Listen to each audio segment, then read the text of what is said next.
It started with a pile of wet leaves.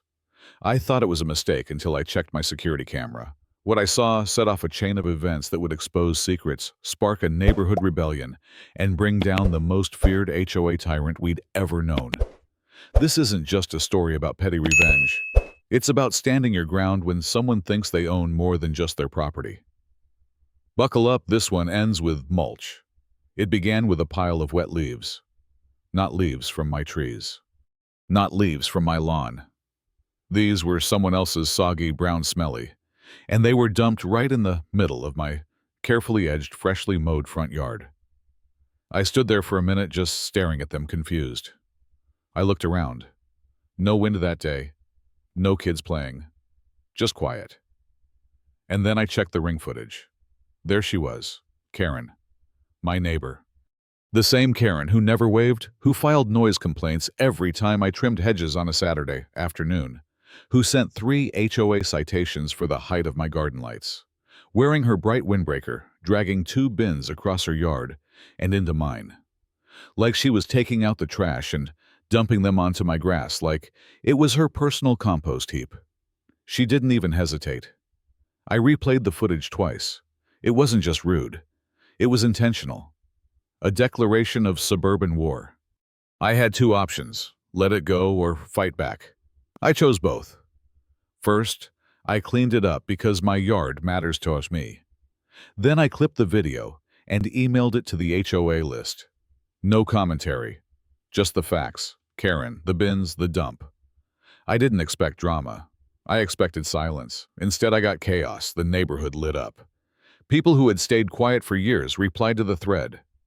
One said Karen once reported them for planting invasive hydrangeas. Another claimed she tried to ban solar lights on their porch. There were at least 4 complaints about Karen harassing delivery drivers. But Karen didn't go quiet. Oh no. She retaliated by emailing a formal complaint claiming I had violated her privacy. She said my doorbell cam was targeting her and that I had weaponized surveillance. She cited HOA bylaws and even accused me of creating a hostile environment. Then, she called an emergency community meeting. She came in with binders quotes from legal websites and a USB drive with what she claimed was evidence of harassment.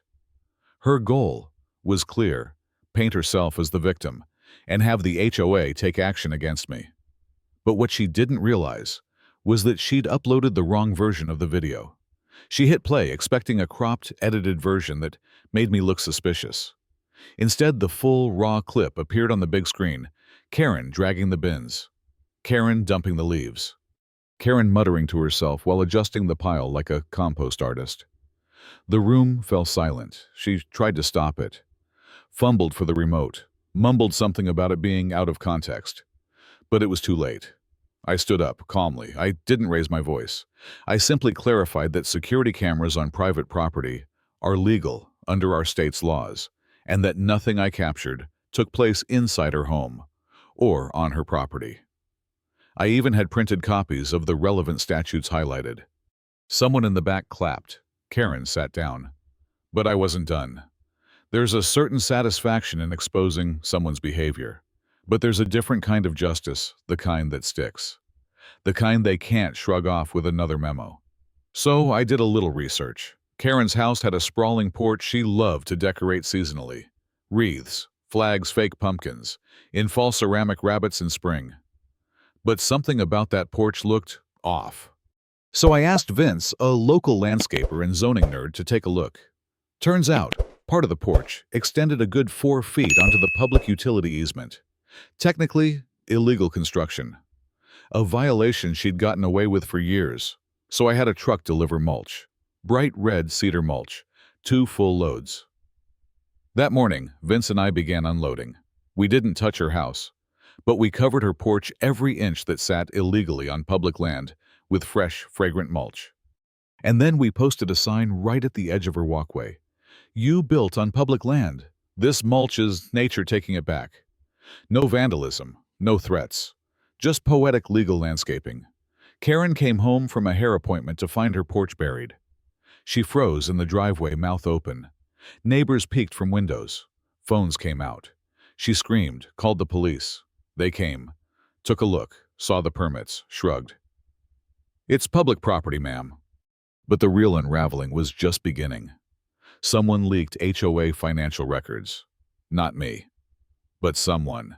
And those records showed Karen had been using community funds for personal expenses, spa visits, gourmet cheese deliveries, luxury candles listed as meeting supplies. The fallout was instant. She was removed from the HOA board. An internal audit began. Her closest supporters vanished.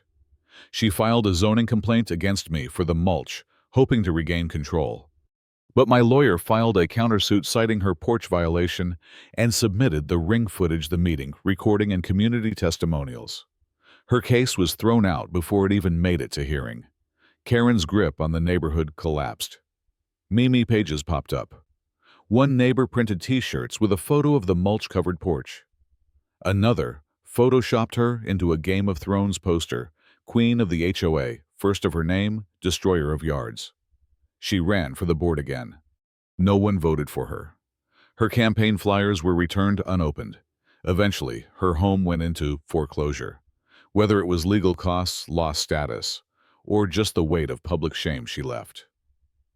When the moving truck rolled away, the neighborhood felt lighter. A new couple moved in, sweet people.